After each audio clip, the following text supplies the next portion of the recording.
Myth forms and shapes a people, a pueblo, by providing them with a way of life, a way of being, and a way of becoming in the world. Human beings need this forming and shaping, this molding and modeling, to really understand how they should act and speak in life. Therefore, myth is the very structure, the very formation of human lives. So myth, it's a story of a people. Okay, but beyond that, what is the story of the people? It's a story that is a metaphor. And what a metaphor is, it's a mask of something that is even deeper. So myth is mask. But beyond being a mask, what is it a mask of? Well, it's a mask of the four major functions of myth, which are the metaphysical, mystical function, then the cosmological function that brings the whole cosmos together, the sociological function that creates a very well interwoven people with codes and laws and ways of being, sociological function of a people, and then the pedagogical function. And the pedagogical function is myth teaches its people how to act and speak with one another. So once again, metaphysical, mystical function, then the cosmological function, sociological function, and a pedagogical function of teaching people how to act. We could also say that it has a psychological function in that it gives us the soul a place to wonder. It opens the soul, the psyche of psychology. It opens up that soul to a world of wonder. So myth has many functions, and we would like to talk about some of those functions today as we talk about the Popol Vuh of the Quiche Maya, that is a story of all the Maya. When we have a really great myth, like we have a full myth, that's just not a little slice of a myth, but we have a full myth like the Epic of Gilgamesh, the Odyssey of the Greek, Odysseus, the story of Hunahpu Spelunke, the hero twins of the Popol Vuh. Those stories are amazing because they begin with the actual creation of the world out of the water, that the earth actually rises out of the water and climbs into the sky. It begins with this cosmogony, and then from that cosmogony, then the world comes into being. So the trees come up, the water begins to flow out of the springs from the mountainside, then the rivers grow from the springs of water. They talk about this in the Popol Vuh. And then the trees cover the face of the earth, and then the deities, the divine ancestors decide, and the divine ancestors are known as the former and the shaper. They decide to make animals so that the animals would provide them with sacrifice and with devotion. They make the animals, but the animals can't do as they're asked, so then the animals are told that they're going to have to be the flesh of all the other the other beings that come to live on the face of the earth. And so the story of the Popol Vuh is this complete story that takes the imaginal mind from the very creation of the earth to the creation of the animals to the creation of the clay people to the creation of the wooden people, and then the creation of the people made of maize, the maize people, the Ishimwinak. And then the Ishimwinak, at that point, right before these Ishimwinak are created, the Popol Vuh stops the narration and tells the story of the hero twins. And that's what really makes the Popol Vuh a wonderful story, because you have this excitement of the creation of the earth, and then the creation of everything that lives on the face of the earth, and then you go into the story of the hero twins and how they have to organize the face of the earth to get it ready for the coming of the maize people. So in order to get it ready for the coming of the maize people, they have to defeat the giants, that live on the face of the earth. And the giants that live on the face of the earth are volcanic eruption, Sipakana, and earthquake. And we experienced this tremendous earthquake. We just had a little tremor right now. And you really feel like when you have an earthquake, how powerful the earth is, and how the hero twins had to get earthquake under control. Kabarakan, it means two-footed one. So it's like jumps on the earth. The giant that jumps on the earth, Kabarakan, is a being. It's anthropomorphic creation of earthquake. When he jumps up and down on the earth with his big feet, he caused the earthquakes. Well, the hero twins had to turn him into a mountain. They buried him in a mountain, and in a sense, Kabra Khan still lives. He wasn't killed. He was just transformed into a mountain, and he lives today as Earthquake. The other giant that they have to get under control is Sipakna, which is the smoking one, or the spiny one, and he's seen as a caiman. Same word, Sipakli means caiman in Nahuatl. And the spiny one, the smoking one, and they have to get him into control too. They also transform him into a mountain, and of course volcanoes exist today. This volcanic eruption and this earthquake are two aspects of the world that the hero twins Hunahpu and Xbalanque, one hunter and jaguar deer, that's their name. Hunahpu is one hunter, one blowgun boy, that is really a better translation, blowgun boy, and his brother, she of the jaguar deer. Those two beings they're male and female at the same time, and those two beings, they have to control the father of those two powers of earthquake and volcanic eruption, the bird deity, because the number one enemy of the corn people will be the bird people. And so they have to get in control of this bird deity. His name is Vukub Kakish. Vukub Kakish means 7 macaw. And if you know macaws, they're very destructive. A flock of macaw that descends on a cornfield can destroy it within a few hours. So they had to get in control of those birds. Mo. And a lot of kings name themselves after that Mo. Yashkuk Mo, famous king, which is great macaw. Great Quetzal Macaw was a king of Copan. This being of the bird deities has to be put under control. And this is the story that's told in the Popol Vuh. It's a very exciting story. The hero twins, how they control these three beings. Once those beings are controlled, then there's the next story begins being told, where the fathers of Hunahpu and Xbalanque, their father's name is Hunahpu and Vukub Hunahpu, they go into the underworld to play the Lords of Death in the ball game, and the fathers of Hunahpu and Xbalanque are killed there.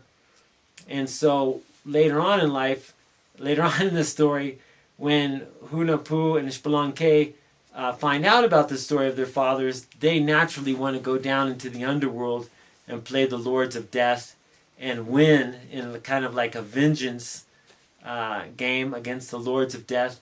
And the Lords of Life, Hunahpu and Xbalanque, are going to win out over the Lords of Death.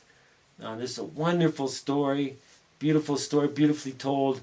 There's dancing, there's deception, there's masking, there's this whole play on sacrifice, and there's this wonderful poetics of deception on the part of the hero twins as they deceive the lords of the underworld and are able to beat them in a ball game, and then eventually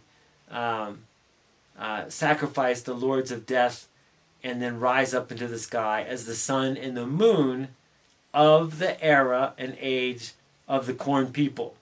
So that's what hero twins do. That's what cultural heroes do. And the Popol Vuh is a great example of that. They're hero twins that arrange the face of the earth, that order the face of the earth so that the corn people can come and take their place on the face of the earth, so they can grow their corn in peace, not worried about volcanic eruptions. not worried about earthquakes, not worried about birds and other predators, because the hero twins have readied the face of the earth. Once the face of the earth is prepared for the coming of the corn people, the hero twins, they transform into the sun, into the moon, night and day, and they are watching over the corn people to this very day. Then the Popol Vuh moves into the story of the Quiche people themselves.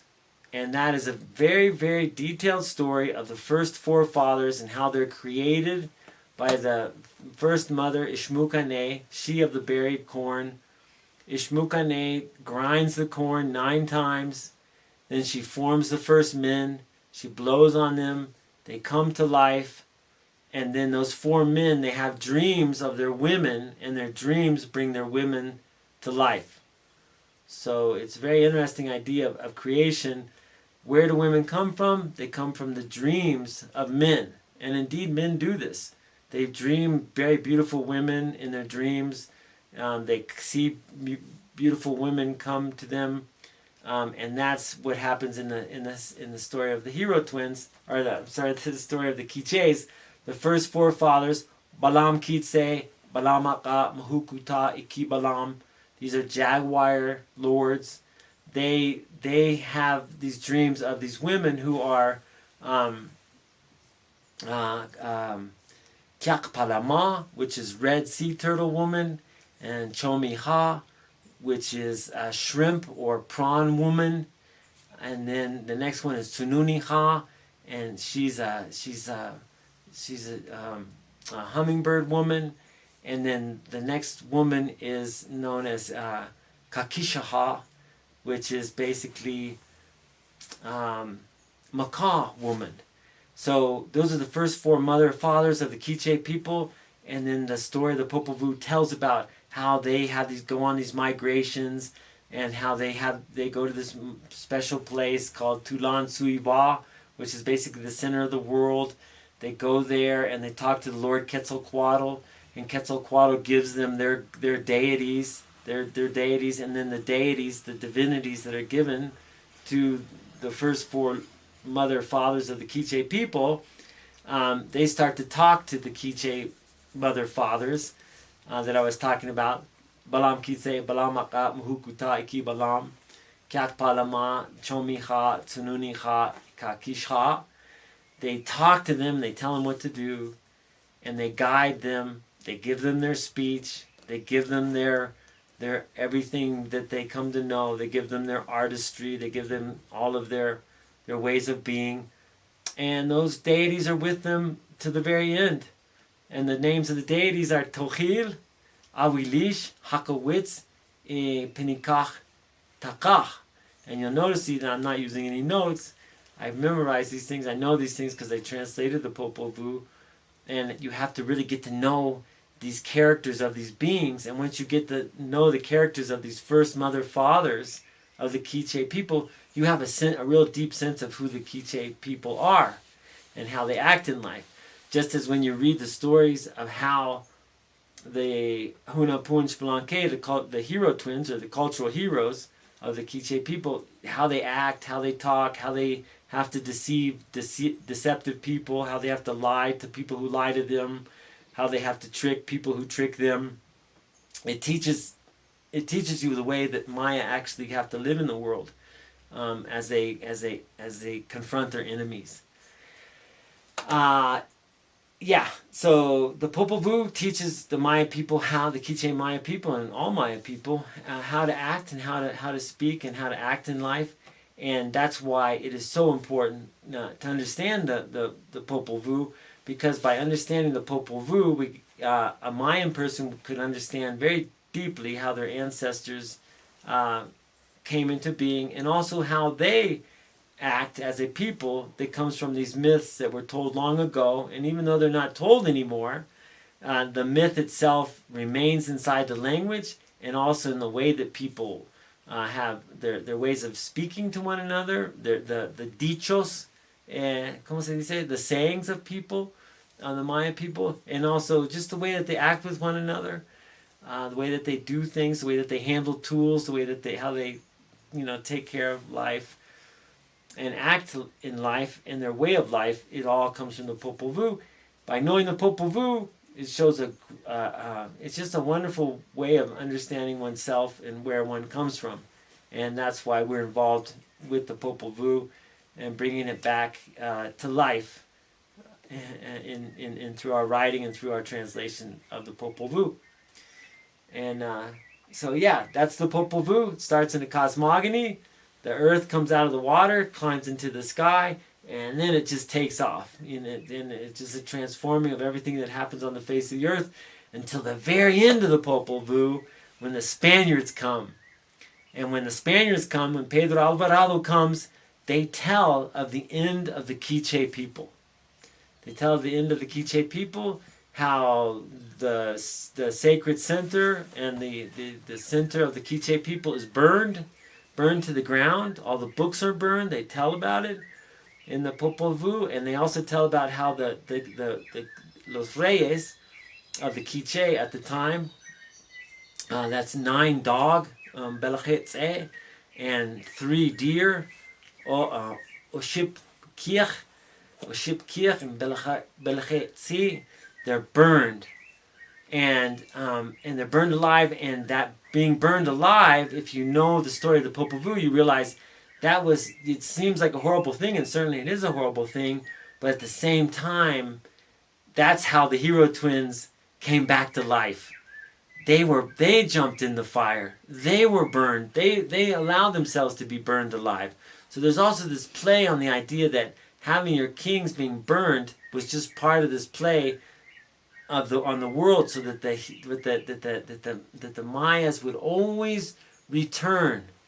That there would always be the return of the Maya, that the Maya would rise up again and take their place to be the rightful lords of their own lives, that they would be able to govern themselves and take control of their lives again, because in fact their kings died just exactly like the hero twins.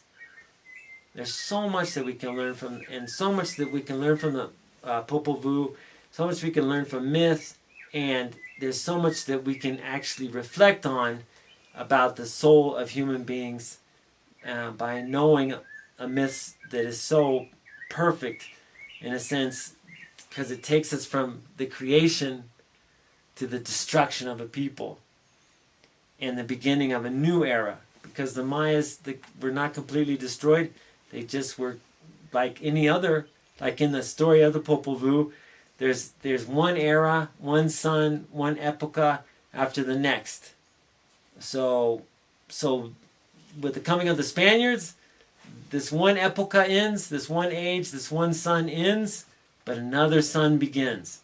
And with that new sun, that new era, that new epocha, the Mayas transform themselves and they become the newest form of the Maya. They keep many things very much the same. And the things that came down to us to this day that we practice here in the highlands of Guatemala is the fire ceremony, which is right there. Like the hero twins they threw themselves into the fire, and that fire ceremony continues to this day. And so many things continue to this day that come from the story of the Popol Vuh.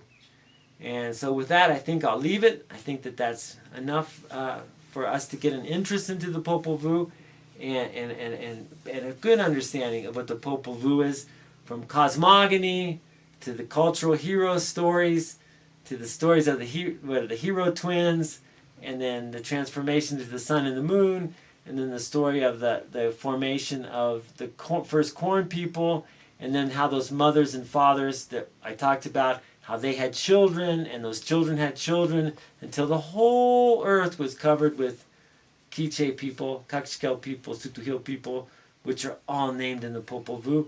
The first mother fathers come into the world, and then their lineages grow and grow and grow until here we are in Guatemala, completely covered with Mayan people.